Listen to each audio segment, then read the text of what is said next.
د الغیاث اسلامي پوهنتون د زده کړیالانو د فراغت د 9مې دورې څخه د یوې غونډې په ترڅ کې لمانځنه وشوه. د دغه ستر پوهنتون بنسټ ایښودونکی الحاج مولوي عزیز احمد صالح وویل چې د هیواد د ودې او د افغانستان د نیکمرغۍ لپاره ځوانان باید د ایمان او پوهې په وسلو سمبال شي ترڅو هیواد له دې بدبختیو وژغوري. نور حال په راپور کې. د الغیاث اسلامي پوهنتون د 9مې دورې زده کړیالانو خپل فراغت ولمانځه. د دغه پوهنتون د فراغت د 9مې دورې څخه نږدې 600 تنه نارینه او ښځینه زده کړیالان د شریعت او اسلامي علومو، حقوق او سیاسي علومو له پوهنځیو څخه فارغ شول. الحاج مولوي عزیز احمد صالح د الغیاث اسلامي پوهنتون بنسټ ایښودونکی په یو بیان کې وویل چې اوس مهال افغان ټولنه پوهې او تخصص ته اړتیا لري او دا چې د الغیاث اسلامي پوهنتون کارکوونکي به تر بل هر وخت زیات هڅه وکړي تر څو په هیواد کې د ښوونې او روزنې غوره زمینه برابره کړي. آمن می‌دانیم و اذعان می‌دانیم که نجات ما از مصائب و ناملایمات موجود جز با نیروی ایمان و صلاح دانش و تخصص ممکن نمی‌باشد. در ادوار پیشین تاریخ این سرزمین ما که نیاکان نهاد مربعات با ایمان و علم مجهز بودند با عزت و شرافتمندانه زندگی می‌کردند و شخصیت‌های بزرگ جهانی در عرصه‌های مختلف علوم و فنون از میانشان برمی‌خواست که علم و حکمت را به جهانیان ارمغان می‌گیرند.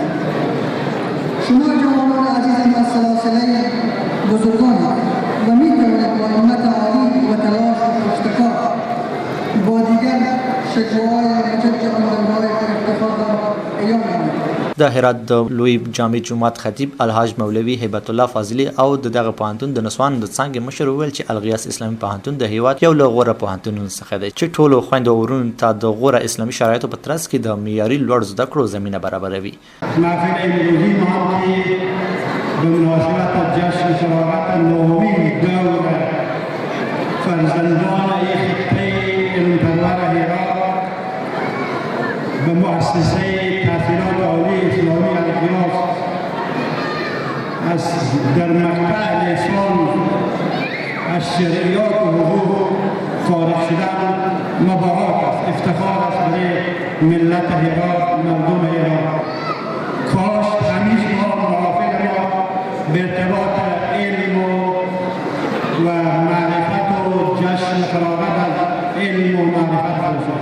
الغیاث اسلامي پوهنتون رئیس هم د دې لوی پوهنتون علمي کادر په نمایندګۍ چې په سر کې د لویدیځ حوزې د علماو او روحانیونو د عالي شورا رئیس او د الغیاث فرهنګي او علمي لوی مجموعې بنسټ ایښودونکی شیخ الحدیث الحاج مولانا خداداد صالح ته مننه وکړه.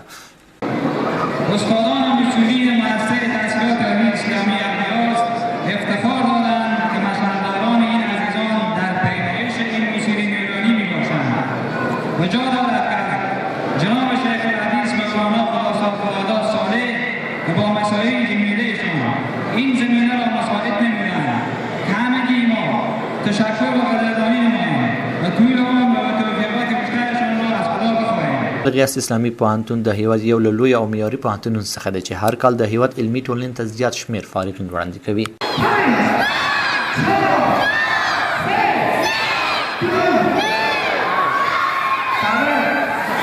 Yeah!